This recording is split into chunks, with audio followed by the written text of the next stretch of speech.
changes to San Diego this weekend. Yeah, Jared, as of last check, it actually has turned into a hurricane. So it is now officially Hurricane Hillary at a Category 1, and we'll pinpoint those details in just a moment. I do want to show off our picture of our satellite and radar composite first.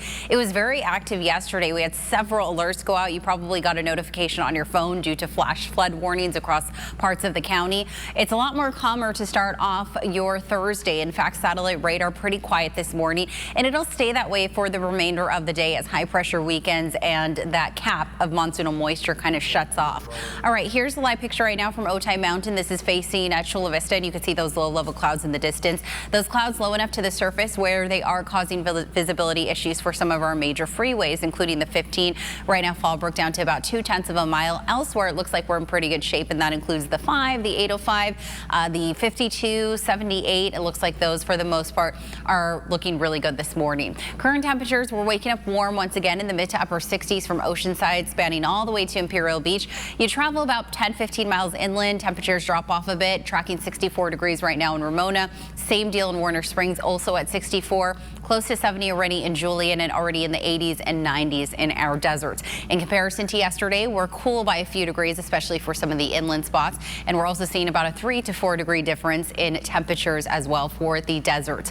Today will be another warm and muggy day. We still have this excessive heat warning. It expires this evening, as well as the heat advisory for the mountain areas. So just keep in mind, if you have to work outside, make sure that you're hydrated. Hopefully you're able to take shades or frequent breaks in the shade and wear loose, light colored clothing. All right, so futurecast, we have this dome of warm air settling over the southwest that's bringing excessive heat to the desert southwest. That's going to weaken, push a little more eastward, and moving in will be this trough that will allow for cooling, that marine layer to beef up a little bit because of the increase of onshore flow, but it will also tap into more monsoonal moisture in addition to tropical moisture. So this is pretty much going to be the big story for the weekend.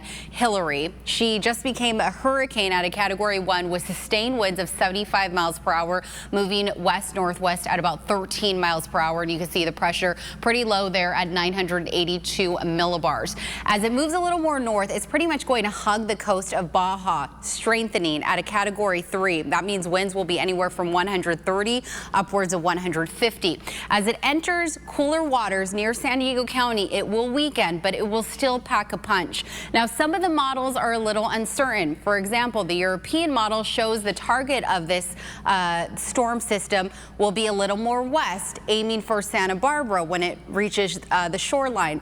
Meanwhile, it looks like GFS is pinpointing it to hit bullseye right across San Diego County. And the heaviest impact as far as the rain goes is highlighted in that orange yellowish colors. So this could happen as early as Sunday night in terms of excessive rain and gusty winds coming out of the east, which means the coastal and inland areas will have some of the strongest winds. Not sure if you recall, but Tropical Storm K brought some of the same conditions last year, and it's looking like a similar picture. Now, the timing and the strength is still uncertain, but as we progress through the weekend, we'll get a better picture of just how crucial some of these conditions will be. All right, so our 7-day chance of rain as early as Saturday night is when we could start to see some activity, but it looks like the most active days will be Sunday and Monday. Then we'll have remnants all the way through the middle of the week.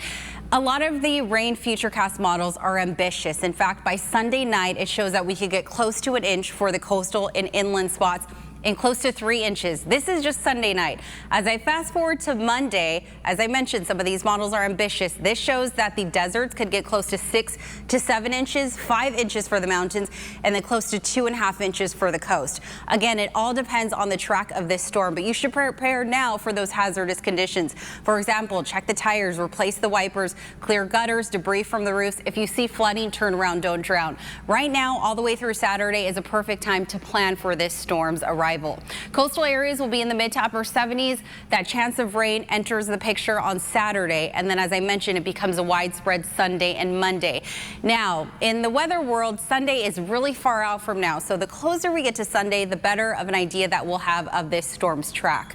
Mountain areas will be in the 90s this afternoon, still muggy, and then we'll drop down to the 80s, down to the 60s once this storm arrives. So some of the warmest temperatures will actually be overnight. Then as we get to the daytime hours, those will be some of the coolest temperatures.